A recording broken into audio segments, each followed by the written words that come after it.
بسم اللہ الرحمن الرحیم. ناظرین، میں ہوں جاوید بلوچ اور امید ہے آپ لوگ خیریت سے ہوں گے. الیکشن کے دن ہیں اور الیکشن شیڈول جو ہے وہ جاری ہو چکا ہے. تمام سیاسی جماعتیں آپ کے علم میں ہے کہ اپنی اپنی الیکشن کمپین کر رہی ہیں. کسی کو لیول پلینگ فیلڈ کا مسئلہ ہے تو کسی کو احتساب اور حساب کتاب کا مسئلہ ہے. لیکن ایک بات طے ہے کہ الیکشن ہونے جا رہے ہیں اور 8 فروری کو، جیسا کہ سپریم کورٹ آف پاکستان نے بھی کہا کہ 8 فروری کو ہر صورت الیکشن ہوگی. اس الیکشن میں کون سی سیاسی جماعت جو ہے وہ کیا سکور لے کے آ سکتی ہے اور یہ الیکشن جو ہے وہ کیا ملک میں نئی چینج لا سکتے ہیں، یہ بڑا اہم موضوع ہے اور بڑی اہم گفتگو ہے. اس پر آج ہم نے بات کرنے کے لیے اپنے پروگرام میں دعوت دی ہے راجہ پرویز اشرف صاحب کو. اسپیکر قومی اسمبلی ہیں اور پریزیڈنٹ ہیں پاکستان پیپلز پارٹی پنجاب کے، سابق وزیر اعظم ہیں. ان سے بات کریں گے اور ان سے پوچھیں گے کہ پیپلز پارٹی کا مینیفیسٹو جو ہے وہ کیا آ رہا ہے. جو روٹی کپڑا مکان کا نعرہ لگاتی ہے پیپلز پارٹی، اس کو کس حد تک انہوں نے پہلے جو ہے وہ اس میں کامیاب ہوئے اور اب جو ہے کس حد تک کامیاب ہوں گے. اور نون لیگ کی سیاست پہ بھی بات کریں گے، جو ملک میں سیاسی کلچر ہے اس پہ بھی بات کرنے جا رہے ہیں. راج صاحب بہت شکریہ ہمیں وقت دینے کا. سر بتائیے گا کہ بلاول بھٹو زرداری صاحب نے جو ہے وہ پورے KPK میں جلسے کیے، سندھ میں جلسے کیے، پنجاب میں جلسے کیے، لیکن جو لیول پلینگ فیلڈ کا ان کا جو شکوہ ہے یا جو ڈیمانڈ ہے وہ وہیں کی وہیں ہے. بلوچ صاحب، کسی بھی انتخاب کے لیے لیول پلینگ فیلڈ کا ہونا بہت ہی بنیادی بات ہے. ٹھیک. لیول پلینگ فیلڈ کی جب ہم بات کرتے ہیں تو اس کا مقصد یہ ہوتا ہے کہ تمام وہ لوگ جو الیکشن لڑ رہے ہیں ان کو یکساں اور برابری کا میدان دیا جائے اور کسی کو کوئی شکایت نہ ہو. اور اگر کسی کو کوئی شکایت ہے تو میں سمجھتا ہوں کہ الیکشن کمیشن آف پاکستان کا یہ پہلا اور فورموسٹ ڈیوٹی یہ ہے کہ اس شکایت کا ازالہ کرے. نمبر 1. بلوچ صاحب، اگر صاف شفاف اور غیر جانبدارانہ انتخابات کی ہم بات کرتے ہیں تو اس کے لیے ضروری ہے کہ ایسا ماحول ہو جس میں انتخابات ہوں، کسی کو کوئی اعتراض نہ ہو، شکایت نہ ہو. ورنہ ہوتا یہ ہے کہ آپ نے دیکھا ہوگا، یہ بدقسمتی ہے اور میں تو اسی کو اپنے تمام مسائل کی وجہ سمجھتا ہوں کہ ہمارے انتخابات کنٹروورشل ہو جاتے ہیں. ٹھیک ہے. ایک حکومت بنتی ہے اور باقی سارے جو ہیں وہ اپوزیشن بنا کر اس کے پیچھے پڑ جاتے ہیں اور جینونلی وہ یہ کہتے ہیں کہ بھائی آپ جو ہیں وہ الیکشن جو ہے وہ چرا کر لے کر آئے ہیں، آپ نے جو الیکشن پہ ڈاکہ ڈال دیا ہے، آپ نے صاف شفاف انتخابات نہیں کی، آپ نے ہمارا حق مارا ہے. ڈیٹ دینا شروع کرتے ہیں کہ گورنمنٹ اب گئی. تو اس سے یہ ہوتا ہے کہ غیر یقینی کی کیفیت پریویل کرتی ہے پورے ملک میں، اور وہ حکومت جو کنٹروورشل ہو جائے وہ کبھی ڈیلیور نہیں کر سکتی، وہ کبھی ملک میں سٹیبلٹی جو ہے نا وہ نہیں لے کر آ سکتی. تو یہ بنیادی طور پر ملک کا ایک بہت بڑا نقصان ہو جاتا ہے جس کو شاید ہم اتنی امپورٹنس نہیں دیتے جتنی ہمیں دینی چاہیے. ہمارے تمام ادارے، خاص طور پہ جو ادارہ جس کی ذمہ داری ہے وہ الیکشن کمیشن آف پاکستان ہے. بالکل میرا یہ خیال ہے.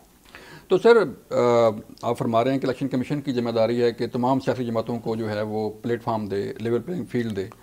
تو کیا بلاول بھٹو زرداری صاحب نے اپنے جلسوں میں تو لیول پلینگ فیلڈ مانگی ہے، لیکن کیا کوئی پیپلز پارٹی نے رابطہ کیا الیکشن کمیشن سے بھی کہ انہیں لیول پلینگ فیلڈ جو ہے وہ دی ہے اور کس قسم کی دی ہے؟ جی، ہمارا ایک ڈیلیگیشن گیا تھا اور انہوں نے آن ریکارڈ جو ہے نا یہ ساری باتیں جو ہیں الیکشن کمیشن آف پاکستان کے سامنے. کیا جواب آیا سر؟ کوئی میں سمجھتا ہوں کہ وہ اب میرے علم میں نہیں ہے کہ انہوں نے آج یا کل کیا بات کی ہے، لیکن میں سمجھتا ہوں کہ اگر ابھی بھی شکایت ہے تو اس کا مطلب ہے کہ کوئی سیٹسفیکٹری جواب نہیں آیا ہوگا. ٹھیک ہے.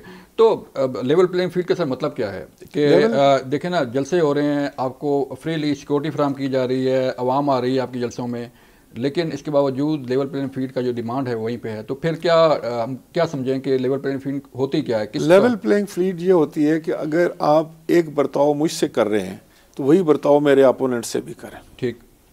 اگر آپ اپوننٹ کو کوئی فیسلٹیز دے رہے ہیں، اگر ان کے کہنے پر آپ نے کوئی پوسٹنگ ٹرانسفر کی ہے، آپ نے ان کے کہنے پر اگر کوئی افسران لگائے ہیں، ٹھیک ہے، تو پھر میں سمجھتا ہوں کہ آپ کو یہ تو تسلیم کرنا پڑے گا کہ اگر ایک آدمی جو ہے وہ بھی میدان میں ہے، اے بھی میدان میں ہے اور بی بھی میدان میں ہے، اگر بی کے آپ تھوڑا سا اس کو زیادہ فیسیلیٹیٹ کر دیتے ہیں، کسی بیوروکریسی کے حوالے سے کر دیتے ہیں، اینی بڈی.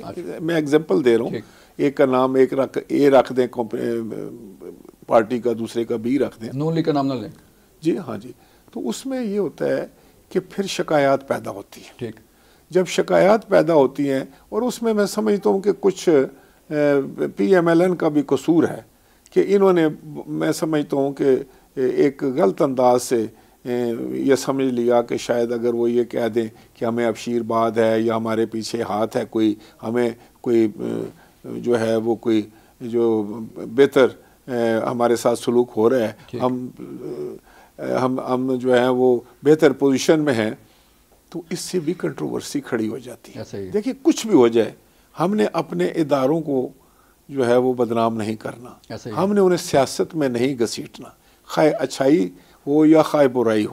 اگر ہم سیاستدان ہیں, ہمیں آپس میں یہ بات کرنی چاہیے. ٹھیک ہے.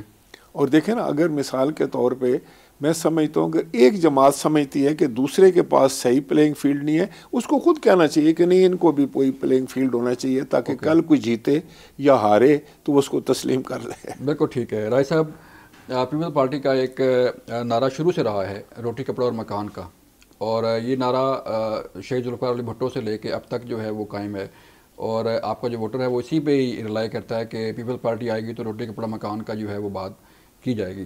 تو اب جب کہ پیپلز پارٹی جو ہے وہ الیکشن میں جا رہی ہے, سندھ میں آپ نے ڈیلیور کیا, سندھ میں آپ کی 15 سال گورنمنٹ رہی, فیڈریشن میں بھی آپ رہے, وفاق میں بھی آپ رہے, تو اب کیا نئی چیز ہے جو پہلے نہیں تھی پیپل پارٹی کے پاس مینیفیسٹو میں, اور عوام کے لیے کیا نیا جو ہے وہ نعرہ لے کے آ رہی ہے پیپل پارٹی, یا نیا پلان لے کے آ رہی ہے؟ دیکھیں میں آپ کو بتاؤں کہ بات کوئی نئے یا پرانے کی نہیں ہوتی. ٹھیک ہے. دیکھنا یہ ہوتا ہے کہ اس وقت ہمارے معاشرے میں کن چیزوں کی ضرورت ہے اور سیاسی جماعت کے پاس کیا پروگرام ہے اس کو جو ہے اس ضرورت کو جو ہے وہ پورا کرنے کے لیے. پیپلز پارٹی نے جو نعرہ دیا تھا نا, روٹی کپڑا و مکان, یہ بڑا ایک وسیع نعرہ ہے. اس کا مقصد ہرگز یہ نہیں ہے کہ آپ نے توے پہ یا تندور پہ کوئی روٹی پکانی ہے اور کسی کے حوالے کر دینی ہے. اس کے لیے یہ ہے کہ آپ نے اس کے لیے ایسے کنڈیوسیو حالات پیدا کرنے. ٹھیک ہے. شہید ذوالفقار علی بھٹو کے زمانے میں مجھے یاد ہے کہ میں خود اس وقت نوجوان تھا کہ عام آدمی کو پاسپورٹ نہیں ملتا تھا. ایسے 22 خاندان تھے اس ملک پر جو بیرون ملک سفر کرتے تھے, اور وہ بھی سیر و سیاحت کے لیے باہر جاتے تھے. اور یہ شہید ذوالفقار علی کا بھٹو صاحب کا بہت بڑا کارنامہ تھا کہ انہوں نے عام آدمی غریب کے ہاتھ میں پاسپورٹ دیا, وہ باہر گیا. ہمارے لاکھوں لوگ گئے, لاکھوں لوگ, میرا خیال ہے 15-18 لاکھ لوگ تو صرف انگلینڈ میں ہیں ہمارے, 20-22 لاکھ کے قریب جو ہے وہ ہمارے یو اے ای, سعودی عربیہ میں لاکھوں لوگ, کینیڈا, جرمنی, پوری دنیا میں, کیونکہ ان کے ہاتھ میں پاسپورٹ آیا. ورنہ تو آپ کو یاد نہیں تھا اس زمانے میں پاسپورٹ بنانا تقریباً ناممکن تھا عام آدمی کے لیے. وہ اتنی انکوائریاں کرتے تھے, اتنا وہ معاملہ تھا, وہ لے ہی نہیں سکتا تھا. ٹھیک ہے. یہ بھٹو صاحب کا ایک عظیم کارنامہ تھا. دوسرا, اس کے بعد انہوں نے تعلیم مفت کی, کرائے مفت کی, فیسیں معاف کی. دیکھیں یہاں سے یہ شروع ہوا کام. وہ مزدور کے ساتھ کھڑے ہو گئے, مزدور کی عزت بنائی, مزدور کو انہوں نے سوشل سیکیورٹی دی, ان کو ہیلتھ سیکیورٹی دی. ایک ویژن تھا ان کا, ایک ویژن تھا. جب یہ معاملات چلے تو معاشرے میں ایک تبدیلی آئی. اب نیگیٹو فورسز بھی تو موجود ہوتی ہیں نا جی, ان کو تو نہیں بھاتا تھا کہ وہ نہیں سمجھتے تھے, جو بڑے ذمہ دار تھے وہ نہیں چاہتے تھے کہ ان کے ہاری جو ہیں وہ ان کے برابر کے حصے دار ہوں. اس وقت تو ایک غریب آدمی کو, ایک کاریگر کو نیچے فرش پہ بٹھایا جاتا تھا, اور جو بہت سمجھتا تھا نا کہ میں انلائٹنڈ آدمی ہوں, وہ اس کو چھوٹی سی پیڑھی دیتا تھا جس پہ بیٹھے, کرسی پہ نہیں بٹھاتا تھا, برابر چارپائی پر بھی نہیں بٹھاتا تھا. تو یہ بھٹو صاحب کا بہت بڑا کارنامہ تھا. اور اس سے آگے میں اگر یہ کہوں کہ اس وقت پاکستان کی آبادی 10 کروڑ تھی, ووٹ دینے کا حق صرف 80,000 لوگوں کا تھا. مشرقی پاکستان میں 40,000 اور 40,000 مغربی پاکستان. عام آدمی کے پاس تو نہ کوئی ووٹ لینے آتا تھا, نہ اس کو پوچھتا تھا, نہ اس کی کوئی عزت تھی. سچی بات ہے. گاؤں میں ایک چودھری صاحب, راجہ صاحب, شاہ صاحب, ملک صاحب تھے, ان کے پاس ووٹ ہوتی تھی, وہ جا کر کہتے تھے اچھا جی میں دے دوں گا. اس کو بھی کوئی ڈپٹی کمشنر کا حکم آ جاتا تھا کہ ووٹ ادھر ڈال دو, وہ ڈال دیتا تھا. اب یہاں سے جمہوریت شروع, جب ہر آدمی کے پاس ووٹ کا حق حاصل ہوا تو یہ ایک انقلاب تھا. یہ 180 ڈگری کا ٹرن تھا جو ایک پورے معاشرے کو ملا، اور میں سمجھتا ہوں کہ یہ بھٹو صاحب کا بڑا عظیم کارنامہ تھا۔ اس کے بعد آپ دیکھیں کہ انہوں نے سٹیل مل جیسا منصوبے شروع کیے، ان کے زمانے میں ہی آپ ہیوی میکینیکل کمپلیکس آیا، اسی کے زمانے میں بھی کامرا ایروناٹیکل کمپلیکس آیا، ان کے زمانے میں آپ دیکھیں کہ ریفارمز آئے، عام لوگوں کو زمین کے مالکانہ حقوق ملے، گھر ملے، چھت ملی، 5 مرلہ اسکیم کے تحت جن کے پاس بیچاروں کے پاس سر چھپانے کی جگہ نہیں تو ان کو مالک بنایا گیا۔ ایسے ہی رائے صاحب، بھٹو صاحب کا ذکر ہوا تو اب بھٹو صاحب کو انصاف جو ہے وہ سپریم کورٹ سے یا بھٹو خاندان کو 42 سال بعد شاید ملنے کی توقع بھی آئی ہے کہ بھٹو ریفرنس جو ہے اس کی سماعت شروع ہو گئی ہے، تو آپ سمجھتے ہیں کہ اس سماعت سے کوئی فیصلہ آتا ہے اگر، تو جو زیادتی ہوئی ہے اس کا مداوع ہو پائے گا؟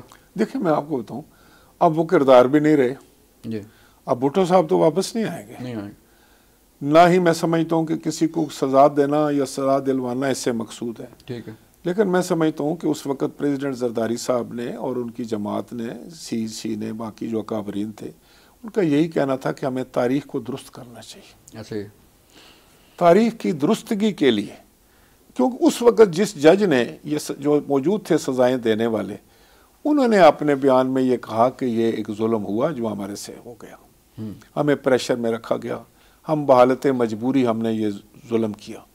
آپ کو پتہ ہے کہ کچھ ججز نے تو اس سے ڈیفر کیا اس فیصلے سے، اور وہ ان کے اوپر کیا قیامت ٹوٹی، کوئی جو ہے وہ ملک چھوڑ کر بھاگا، کوئی کدھر گیا، کوئی کدھر گیا۔ اصل حقیقت یہ ہے کہ اگر ہم تاریخ کو مسخ کر دیں گے، جی جی، پھر ہم اس سے سبق کیا سیکھیں گے؟ تو دنیا میں ایسے ہوتا ہے کہ جب کوئی واقعہ ایسا ہو جاتا ہے، کوئی اس طرح کی زیادتی ہو جاتی ہے، تو وہ 100 سال کے بعد بھی، 150 سال کے بعد بھی بیٹھ کر یہ مداوع کرتے ہیں کہ نہیں بھائی اس وقت یہ نہیں تھا، اصل حقیقت یہ تھی۔ تو میں سمجھتا ہوں کہ اصل حقیقت یہ ہے کہ ہم نے پاکستان کی ایک بہت بڑی سیاسی شخصیت شہید ذوالفقار علی بھٹو، جو کہ ایک پولیٹیکل سائنٹسٹ تھے، جس سے لوگ محبت کرتے تھے، رومانس کرتے تھے، پیار کرتے تھے، اور ان کو عوامی تائید حاصل تھی، ان کو ہم نے سین سے ہٹانے کے لیے ان کو پھانسی پھندے پر چڑھا دیا، جو کہ بہت بڑا ایک، میں سمجھتا ہوں پاکستان آج تک وہ بھگت رہا ہے، آج تک بھگت رہا ہے۔ ناظرین، مجھے ایک رائے صاحب بریک کے لیے کہا جا رہا ہے، ملتے ہیں بریک کے بعد، اور جب واپس آئیں گے بریک کے بعد تو پوچھیں گے رائے صاحب سے کہ جو پالیٹکس ہے پاکستان کی، مختلف سیاسی جماعتیں جو ہیں میدان میں ہیں، وہ کس طرف جا رہی ہے اور کون سی پارٹی کہاں کھڑی ہے۔ ملتے ہیں بریک کے بعد۔